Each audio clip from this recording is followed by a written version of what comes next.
Live, going live and counting down. 1, 2, 3. You're live, and hello and welcome to another day in the Milky Way. Ha! Howdy, folks. I hope you all can hear me. I don't have my microphone. We're on the end of a whatever, but we're doing our thing, and I'm hoping there's a big storm out, and I'm hoping everything works. So that's what we're doing now. Okay, and I'm only using one screen, so is being live streamed. Got it. Yes, I know. Okay, there we go. I hope we got people coming. But anyway, doesn't matter. Welcome and thank you for coming. My favorite co-host, David Null. Thank you for being here tonight. Late night. Hi, Robert. It's early in the morning. We're usually quitting about this time. That's right. I know. I've been working hard all day. I'm on the road. And we're doing a show impromptu, kind of a little late, but no less better than ever. Early in the morning when you hear that church bell ring. I know. So anyway, and I want to give a shout out to everybody and thanks for watching the shorts I've been doing and things like that. It's been a lot of fun, and you didn't even know I was on the road, but I am. I'm working hard, and there's a big thunderstorm out right now, and it's raining. So if you hear that in the background or whatever, or the power goes out or something, we lose it. It's the thunderstorm. So there you go. For once, I got the storm. Yeah, we had storms in the area today, and it got like a half a mile from the house, and it quit raining. I'm like, come on. All right. Well, you had a fascinating subject last night on astral travel. Yep, was talking about that, chit-chatting. You want to get on?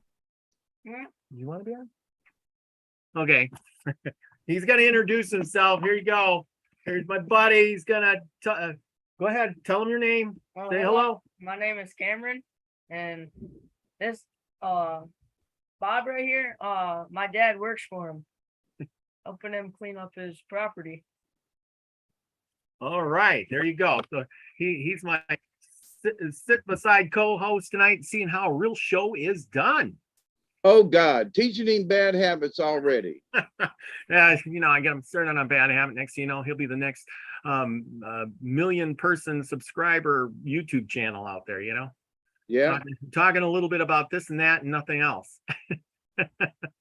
So anyhow, you gonna tell us a little bit about this astral travel tonight? I was trying to tell him about it about the show last night, but of course I kind of missed it and I fell asleep. So there you go. Yeah, there's a lot of information about astral travel out there, and there are those folks who would like to somehow attribute it to like the black arts or dark magic or something like that. And there are folks who practice astral projection or astral travel that come in all shapes and sizes. I mean, it ain't just us human beings that can do this. There's critters from other dimensions and aliens who can do it. I mean, it's just, it ain't just one, it ain't just us human beings. That's one thing, because now I gotta say though that the times that I've met another being or something like that has been like really slim. So normally those times that I have, I've been like on my own little mission, for example. So for me growing up, somehow I knew how to do it, and I had a special pillow that was literally a feather pillow, and nobody liked this pillow but me, but I could fly with this pillow. And when I was about 10 or 11, maybe 12, my parents used to go bowling one night a week. Usually it was on a Wednesday or Thursday. And when they'd come home, our bedroom was right across the hallway from ours. So they'd always open up the door and flip on the light and check on the boys. And so one night I was there and I'm flying around and I'm thinking this is a dream. I'm flying around and the door opens to the bedroom and I go hot, and I just go literally up into the corner of the bedroom. I'm looking down at myself on the bed, and I can see the room, and holy mackerel, I just got caught flying around. And so mom says, Arnie, look at Dave. He's so still. Should I wake him? He doesn't even look like he's breathing. Well, I wasn't. I was up in the corner with the pillow wrapped like this, going, oh, please, Jesus, don't look up here. Don't look up here. Don't look up here. And my pops was like, no, he's okay. And they turned off the light, and I'm right back into bed. Well, so the next morning, I'm like, this didn't really happen. And next morning at breakfast, mom was like, me and your pop checked in on you last night, and she repeated everything that happened. Mm-hmm. And I went, oh no, I really was up in the room, because I saw the whole thing from me being in my astral body, Mm-hmm. not being in my down in the bed where I was supposed to have been. So Yeah. I learned that whatever it was real. And then later on in life, I started getting into the mystical kind of stuff. And I found a paperback book about astral projection and how you can do it and learn these easy steps yourself. And so I started checking into it, and I was like, that's my magic pillow. I've been doing this with my magic pillow. Well, that mean old woman took my magic pillow away, and I didn't know how to fly anymore. Mm-hmm. So then I learned myself to do the try these simple techniques, and lo and behold, I found out I could do it. So years later, I was talking. I worked at several radio stations over my lifetime as for an honest to God, sure enough, real DJ, and was working a split shift on a weekend. I worked Saturdays and Sunday, 2 12-hour shifts, and then I'd filled in during the week. But anyway, the girl that worked the second shift, she was always falling asleep when it came time to check out to do the news and the weather at 12 o'clock and sign off the station. So I had this conversation with her. I said, look, we'd been talking about astral projection. And I said, I'll tell you what, I'm going to try. Well, there's my dog. I'm going to see if I can't project myself into the control room there and make sure you're awake. And so that's what started this. And so I pictured the whole thing, was in the parking lot, walked in the back door, down the hall. I still remember how to get in it, and turned to the right, and then it was sharp left, and there was the control room. So I walked in there, and the first thing you do is, if you're doing something, an experiment like this, even for yourself, always look for a clock. If you're in a room or somewhere, try to look for a clock to see what time it is, because then you can establish a point of reference. So the first thing I did, there's a clock on the wall, right ahead, and I look up, and it's like 7 minutes till or 5 minutes till. It was just before the top of the hour. And she screamed and turned around and screamed at about the same time. And she looked dead at me, which I'm not supposed to be there, and said, don't you ever walk up behind me again. And I was just like back at home. I was like, whoa, what was that? So it was a couple of days before I saw her, and I tried it again, and noting that maybe I should not sneak up on her. And then when I got there for the weekend shift and all, she goes, I could tell you walked in the back of that room, the control rooms. I knew it was you. And she goes, you did scare me. And I was like, but what did you see? And she goes, well, kind of sort of your outline in a way, but I just knew it was you. So we tried this several other times at different points where I wasn't walking up behind her. And for each time that I did it, we were able to quantify what time it was, where she was in the building at the time, what she was doing, and the whole 9 yards. We did 5 different experiments, and every one of them was like right on. I guess I was good enough to be able to get there but she was good enough to be able to see me, you know, which is So, just like, so the big thing is remembering all of this, you know, remembering the clock and the time. That seems to be the biggest problem. You know, I can't tell if I've astral traveled or not because I can usually never remember definitively what I was doing. well, if you're going to astral travel and you do it on purpose Mm-hmm. and you're conscious when you do it, then you Mm-hmm. don't forget. Oh, well, that's the thing. I got to stay conscious. Right. Yeah, if you fall asleep, then that's pretty much, you know, So there's a and difference. and You it can't- happens. You can't fall asleep. Yeah, right. Okay. Well, yeah, it seems to be my problem. As soon as I start to relax, my eyes shut and I'm out. There's Duggar. What is it out there tonight? I'll tell you what, normally he's quiet, but let me let him out. Just You go right think ahead. about something for a minute and Yeah, we'll entertain ourselves. Don't you worry. We got my little dog here. There you go. There's Ariel. There's Ariel. Look at there. Who doesn't love the little dogs? You know, they're so good. Yes, you are. Okay. She's more of a big hit than I am. But anyhow, astral travel is really fun if you can do it. Now, who out there has been astral traveler? Remember, if you've done it before, you know, let me know. Send me an email. Put it in the comments or something like that. Please let me know in the chat room.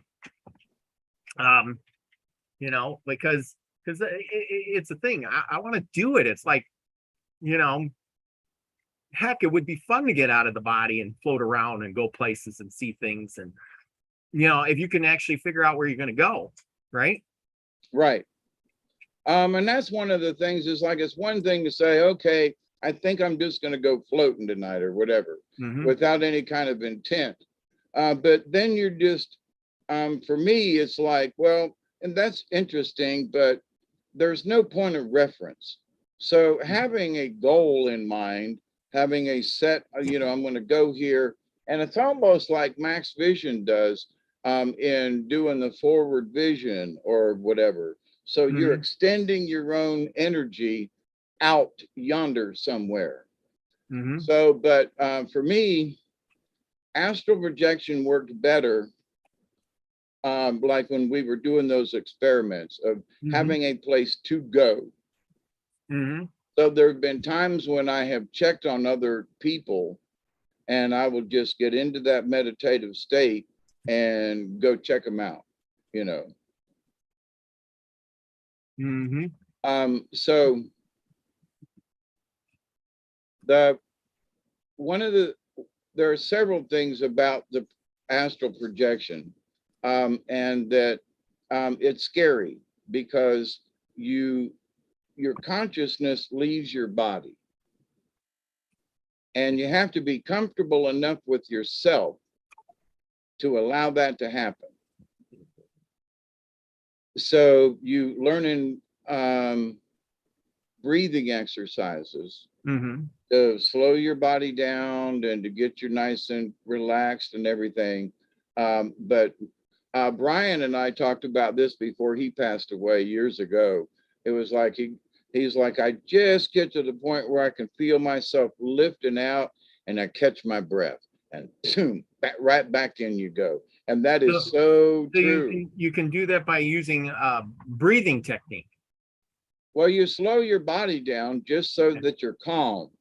Okay. And so that your mind can just, all right, separate the two while you're still awake. But in doing so, you know, when you start to feel your inner self lift out, it's an odd feeling, I'll tell you. And when you're not used to it, you automatically want to catch your breath. Like how I'm going somewhere. I can tell oh my God, how am I going to breathe when I'm gone? Because it's your spirit body. It ain't you, you know. So, but a lot of folks that I've talked to over the years, they always, you know, talk about, I catch my breath. Yep. That's how I know that folks have actually been trying and they can tell they're achieving it. Because when you catch your breath, it's like you can feel yourself slam back into yourself. it's an interesting experience. Hmm. I Well, I'm mean, you gonna won't have to try forget it. that. I mean, everybody I've talked to, they all describe it in the same manner. I'm like, you were there, you were trying. Yep, Mhm. keep going. Yeah, it seems like my process, I always end up falling asleep.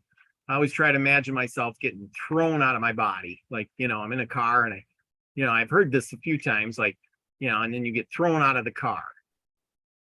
The car stops abruptly, that's your body, and then out you go. But it never seems to work. Yeah, well, the way that the technique is that you just kind of step out. You just kind of sit up. Get up and And the technique is really simple, but it's repetitive. okay. And so you two separate rooms, whatever the two rooms are. And one room you're nice and relaxed and everything. And so your target room is the living room or the kitchen or another, So You're trying to go small places first. yeah, always, never try to go outside your own domain until you learn how to be comfortable with this. Okay. There are folks that want to do this and they're flying all around and la-di-da. And I asked them a question, what time of day was it? Well, what do you mean? What time of day was it? Well, I went to Paris and what time of day was it? And and I was flying. What time of day was it? Mm-hmm. Well, I think it was dark, or maybe it was, I'm not sure. Then you were just having a dream. You Yeah. may have been there in your dream and it was very real, and there may have been an astral part of you there, but you think that you were in control and flying around. Mm-hmm. I've done a lot of walking. This flying around thing. Yeah. I've done a lot of walking, in the to feel the presence of where you're at, like the building around you. You stand on the street, it's sort of like doing a Google Earth, Yeah. and you stand on the street and you're looking at the buildings and look for a clock, or what time of day is it? Where is the sun? Is it evening time? Are there people on the street? What's the situation? But so the simple way to start, and there are two things. One is the clock. And back in the day, in the late 60s and early 70s, when this was written, and I can't remember the name of the book, but that you choose a clock, and a round face clock, and you learn to tell time. Now, this is important because it is part of the astral thing. So you say, okay, I wonder what time it is, and you close your eyes and you picture in your mind's eye one clock. It's your tell time. So you've got it. And I was so close on time. I was within a minute. Like, just I can still do it without a clock. But what time is it? It's 2:22, and it'd be 2:25 or something. Go, whoa, close. But when you are able to tell time without going and looking at the clock, and you're right, that's that energy in your brain that helps you to astral project. Okay. So now, to do it, you're comfortable in room 1. Your target is room 2. So you close your eyes and you're relaxing and you're thinking about what room 2 looks like. Okay. You've been in the living room around, but so you're doing like this quick scan, of the room, just looking around, not stopping and staring or whatever. And then you're done. And so you get up from the bed, you go into the next room. So it's all of your turn. You stand up, you walk into the next room, and you do the scan physically. And you compare notes. So as you're scanning, you go, "Whoa, I forgot there's something in the corner over there." And you coming around and go, "There's a cobweb up in the corner." And so you'll note normally you'll notice something Mhm. when you see it for real versus what you imagined you saw. So now what you're going to do is once you scan it, you go back to the room and you recline again Mhm. and you imagine it, but you try to be there. You've Okay. just scanned it, so your brain is fresh. So you literally, whether you dream that you're standing up, just like you did, you repeat the steps, you go out the room and turn into the living room, and you scan it just like you did. That's in your dream, you Mhm. think. Then when you do that, you get up and you go back to the room and you rinse and repeat. So and 2 or 3 times the first time, at least 2 times, Mhm. preferably at least 3. There's magic in that 3. But also, um, don't try to imagine what the room looks like because you have walked into it. Imagine what it's like to be standing there and looking in the room versus imagining what the room looks like. So you're trying to transfer your consciousness and always go and stand in the same relative spot. And then at one time, you're going to find yourself that you're going to be in the room, but you're still in the bed. But you're going to know that you're in the room. And you get comfortable with that. You get comfortable with leaving your body to go into the next room. Then you try another room.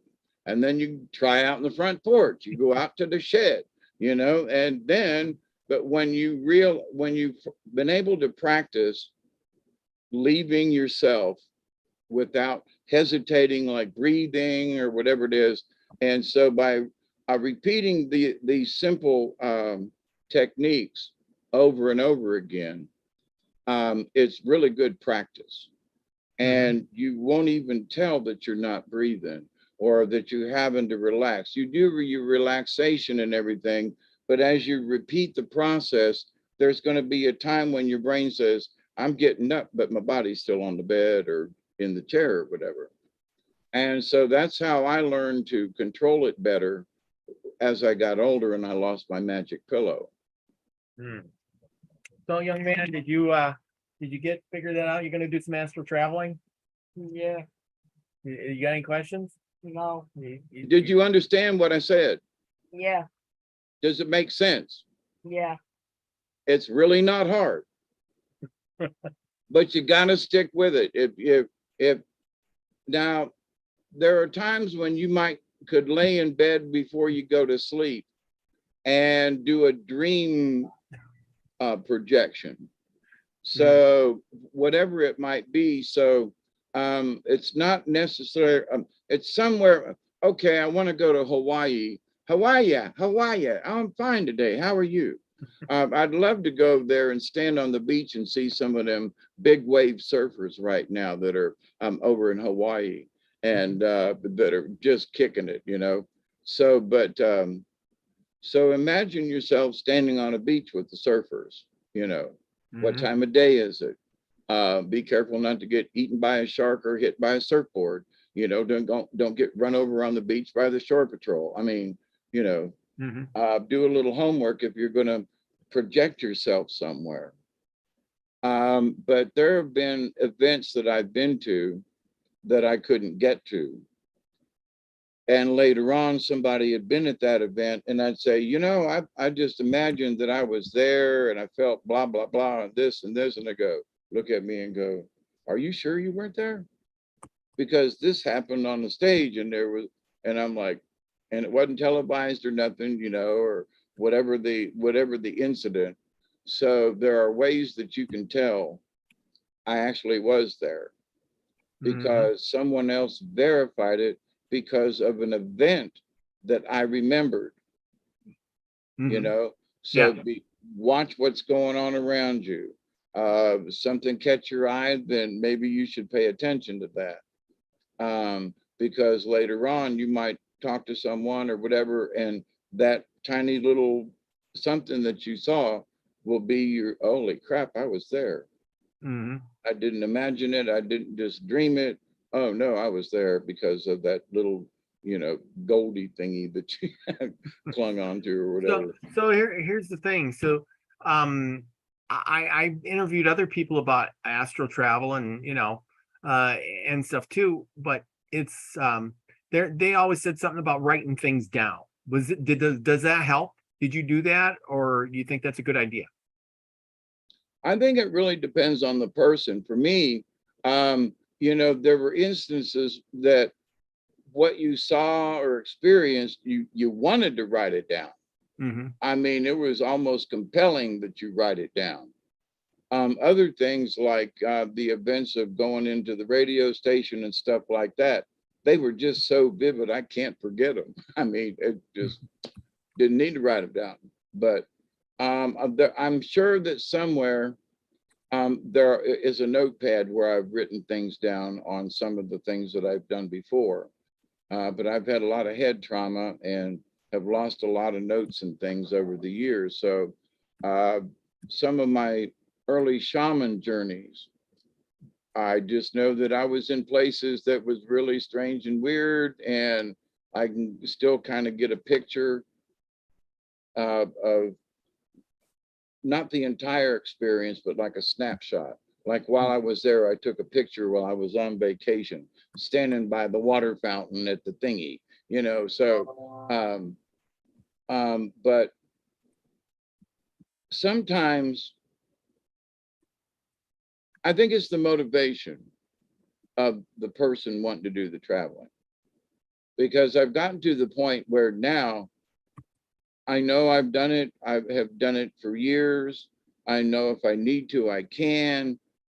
I just don't see the need anymore.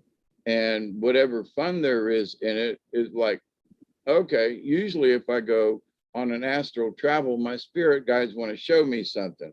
And Hmm. I'm like, nah, quit showing me stuff. But no, no, no, no. Oh, speak a little bit about the spirit guides, would you?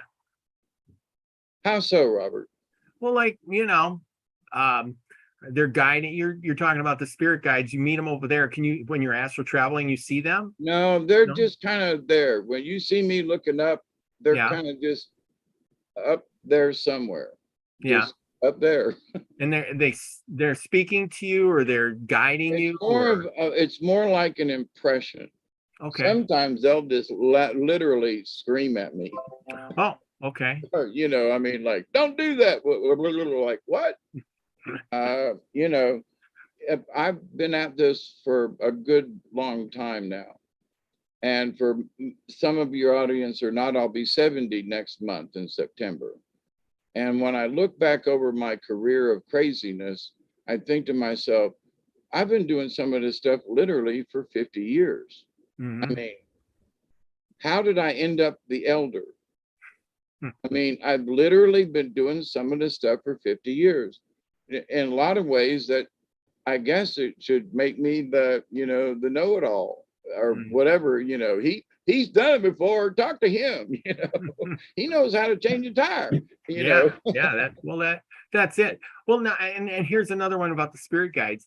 Did you said spirit guides? How do you know it's the plural? Is there multiple impressions you get, or will One, yes, you the just know it? one seems to have more of an angel quality, where the other Hmm. one, for some reason, seems to have a shaman, old elder kind of Hmm. essence, is the Okay. best way I can explain. Hmm. And uh, there were a bunch of years I did not pay attention to my spirit guides. Now, I look at it like this. We've all seen the Bugs Bunny cartoon where the devil's on one shoulder and the angel's on the other. Yeah. Well, in a lot of ways, that's how I look at it. There's a devil over here that's trying to annoy the crumb out of me. And then there's the guy that's going, don't do it. I wouldn't, so and it's what it is. A lot of times it's your own id. It's your own brain trying to figure out, well, do I turn left or do I go straight, or Do I slow down and take a right? I mean, whatever the decision is. So it's like, but what's the right one? What is the correct one? So in life, there are many paths we encounter, and I've took a bunch of wrong turns and wondered how I got where I got. But I was on a lot of drugs and alcohol, and I deserved what I got, you know. Mhm. Did But so did your those episodes of drugs and things, did that affect your astral travel or not? yes, Good or bad? both. Both. Okay. A lot of times badly. Badly. Yeah. So don't do drugs and expect a good reaction. All right. Well, it was the situation. Oh. It was always the situation. If Mhm. I chose the situation and I wanted to do mushrooms as part of the ceremony, the Mhm. chances of it going good were in my favor. Mhm. If I was out at a party and somebody was like, "Hey, Dave, let's get high. Let's do some shrooms and drink some beer, whatever," that always turned out badly. Yeah. See, now I was just telling my co-host here that when you do um you do that kind of thing, like taking ayahuasca or shrooms or whatever you're going to do, you're doing it like the Indians did. And we talked about this before, but they did it as a ceremony. It was a ritual. They were trying to achieve something. They went through fasting and meditation for hours and sometimes even days to get this vision. And then they usually had a good reaction to it. They got the No, vision. No? no, that's not true. So a lot of Break times down. the Oh, visions okay. that they had, um, you know, could portend, bad things to happen to them if they didn't change their ways, for example. So they didn't necessarily on their vision quest have good results. No, I'm saying they did the steps and then they got a vision versus thank you. They got a vision versus I was out drinking and I did Oh, some right. I shrooms, got and you. then I I was got you. I partying got with the guys, and then I had this thing, and then boy, I went down some bad roads and it was a bad vision and horrible, and I ended up messed up. Right? That's what I'm saying. you. Yeah. Yeah. But if you go through the ritual and the ceremony, you get a vision, good or bad, but does it come back to haunt you? Guess that's what I'm looking at.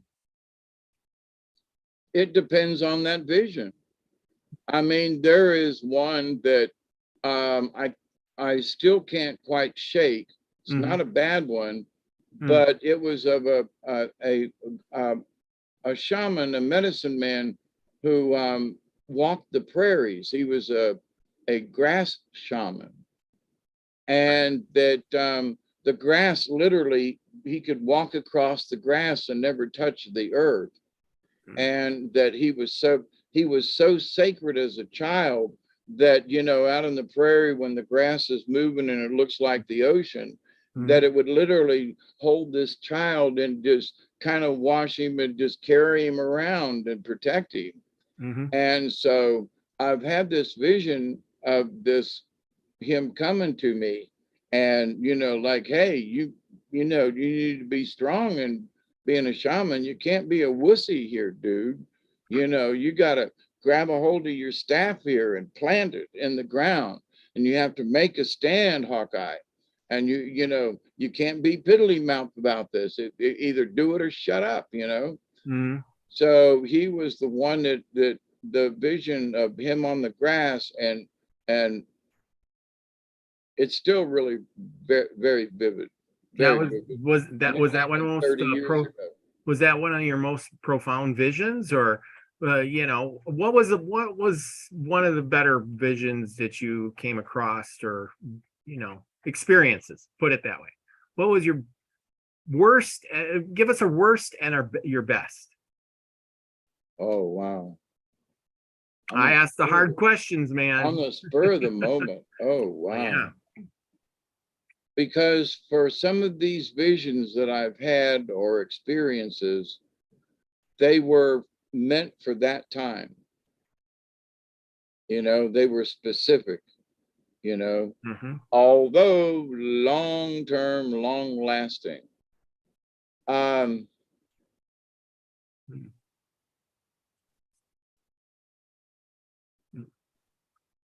No, power.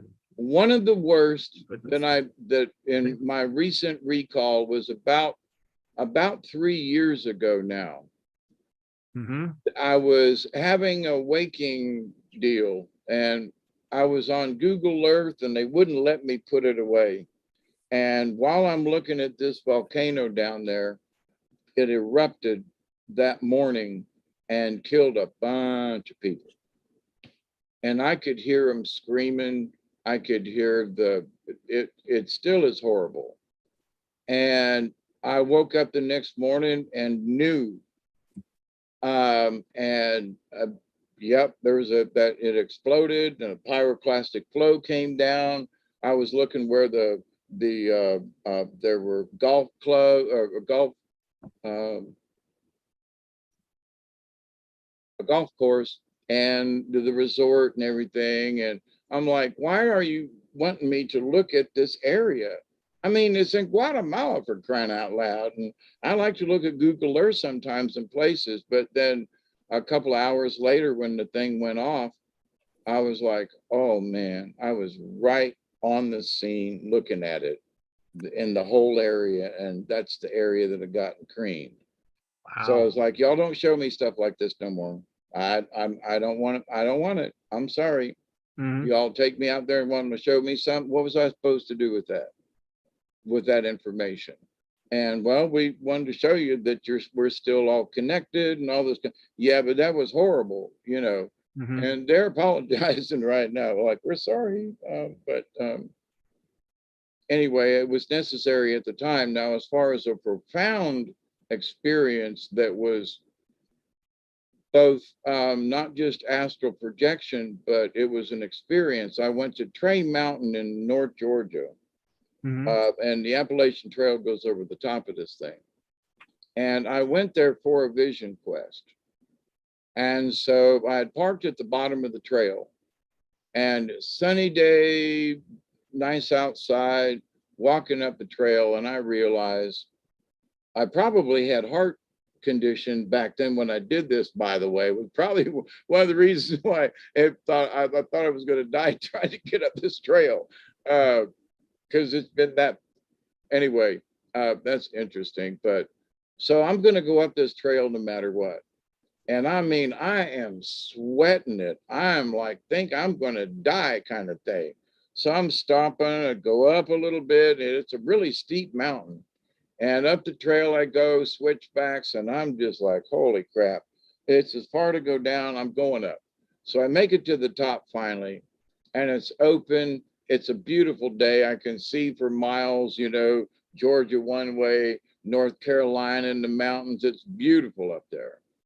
So I'm watching these hawks, Hawkeye, and it was before Hawkeye really got set as my spirit guide name thingy.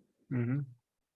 And so I'm up there asking for the vision. I'm there meditating, and there are chipmunks playing around me. I mean, literally at my feet. I've got birds whirling around doing these unbelievable aerodynamic things, just a buzz in my head. And I'm like, oh my God, you know, this is like a waking dream thingy. And then there's a clap of thunder. And I turned around and this big thunder cloud had moved up behind me because I was sitting down and looking in this direction. And oh my God, it was right on top of me. Well, it started raining within like 2 minutes. And I'm already at 5,000 feet or something, and I'm in the clouds. Mm-hmm. And the lightning striking and booming and pounding. And I'm like, oh crap, I'm out in the open on top of this mountain. You know, is this the vision quest you wanted for me? You're going to strike me with lightning? So I'm watching these two hawks and they paired together. And as the clouds formed around me, and now I'm getting up and starting down the trail. While this is happening, these clouds formed this huge circle, and the one hawk flew off, they separated, and the hawk that I was watching flew into this circle, and the storm cloud closed around him. And oh boy, I understood what that meant. So I'm headed down the mountain, and it is pouring so hard now that it's just, you can't see in front of you. And the lightning and just thunder booming. And I mean, it's cracking all around me. And like, man, I'm thank God the creator wanted me around a little longer, because it would have been the perfect time to just strike me dead with some, or mess me up at least. Mhm. So I get about halfway down this mountain. It is pouring down rain. And I'm thinking to myself, I've just survived the walk up. What does all the birds mean? What did the hawk going over there? What does this mean? And because I'm early on in my shaman walk, and this drenched hawk stops in a tree next to me. It was like an elbow like this. And here's the tree trunk. And he sat right there. And I'm on a switchback a good halfway down the mountain, but the tree is really tall. And he's sitting in his crook and looks at me dead in the eye and spoke to me. And I went, oh, dude. And he's like, if you're going to be a hawk, then you have to be strong. And from that moment on, I couldn't feel the rain, which was cold and windy. I didn't feel anything the rest of the way down the mountain. It was like it had quit. And when I stepped off the trail onto the forest road, it quit raining and the sun came out. And then I heard this hawk's cry up above me, circled around and flew off. Oh, wow. Wow. So I could try to go in to explain what the hawks meant and what this. I was ending a relationship and trying to find, is it over? And when them hawks split and the one went into the storm, I was like, that, well, and that was that. I mean, as far as the relationship, it was the turning point in my shaman journey, and hawk became really my my totem at that moment. Because when he looked at me and spoke to me, I was like, he's like, there ain't nobody around. It's just you and me, buddy. And I was like, whoa, okay. Yeah. Wow. Now that is really profound. What a good vision. I mean, just right at the time you needed it. And it was an experience. It was a vision, but not. It was an experience, but understanding what it meant was the vision. Being on the mountain at that time, and how the birds and the animal, how it all played out. That was the vision part of it, But the experience of the rain and the thunder, I mean, it was very dramatic. I swear to goodness. When you're up in the mountains like that, and you've probably been there when there's a thunderstorm. Oh, dude, it's like right on you. Yeah. Yeah. Oh, yeah. Yeah. Because you're right up there by the clouds. It's pretty close. Yep. Yeah. So anyway, we're 3/4 of the way through. Do you want to pull a card for tonight? Remember, it's already late, so. Yeah, I can. And we didn't really have anything planned, but nope. But I tell you what, this has been really interesting and really good. I think you've explained it very thoroughly, and enjoyed your experiences there. Now we're all going to have to go out and do it ourselves. Right. Well, and it depends on some folks. I mean, I've always had a curiosity about things, and not everybody's cut out to be that. And so there's some folks that, I want to try, and I look at them and I go, maybe, because how do I put this? If you have a weak constitution and skittish about things, you may not want to try it. because you're literally stepping out of yourself. It's Mhm. still you, but talk about being out of your comfort zone. So don't let anybody talk you into it. You know, if you have misgivings, then don't. Hmm. If you're scared of it, don't. If you're afraid because it's just something you've never tried, that's different. But if you're afraid the devil's going to come get you or monster's going to eat you or something like that, I mean, just this ain't for you. Mhm. Now you can get over it. You can quit thinking that way. But if you've got those kind of thoughts, you know, it's like there's somebody out there with a YouTube page that all of a sudden has declared that, you know, for a long time, if you do a Ouija board, it's only going to connect you to the bad spirits. Well, now there's somebody out there claiming that all Ouija boards have now been cleared of the evil stuff. Oh, geez. Wait, what? I mean, What? just Yeah. the statement right there. And it's supposed to be of somebody of high caliber, I don't know, new age. I wouldn't trust that. And you know, all Ouija boards are now safe to use. And I went, Let's you get out the gotta Ouija be board. Quick. you gotta be kidding me. And That's right. and why? Oh, because me and a bunch of others, we said these prayers and cleared them. It's okay. Hmm. Okay. Mhm. All right. I don't know. There's some strange stuff going on this planet, That and is some for sure. strange stuff that people are claiming and whatever. And okay, we'll keep an eye on you. Yep. Interesting card. Uh-oh. What's the card? Rabbit Rabbit. Nice. upside down. Upside down. All Rabbit right. moves too quickly without stopping to notice, as in tortoise and the hare. I think we did So rabbit not about a month ago. do I what? guess I think we did rabbit about a month ago.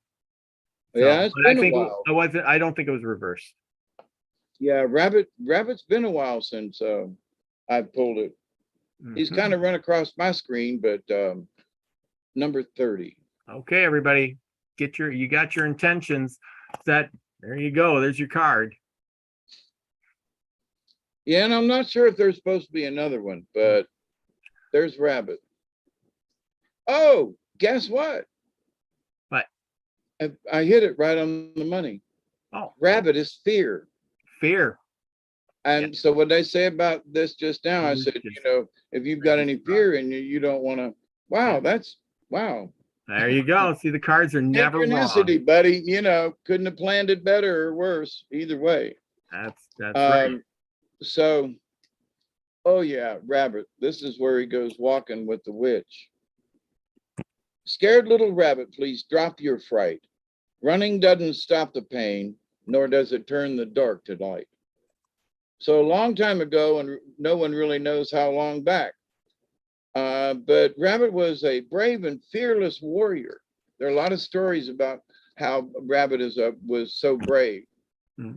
He was befriended by Eyewalker, who was a witch.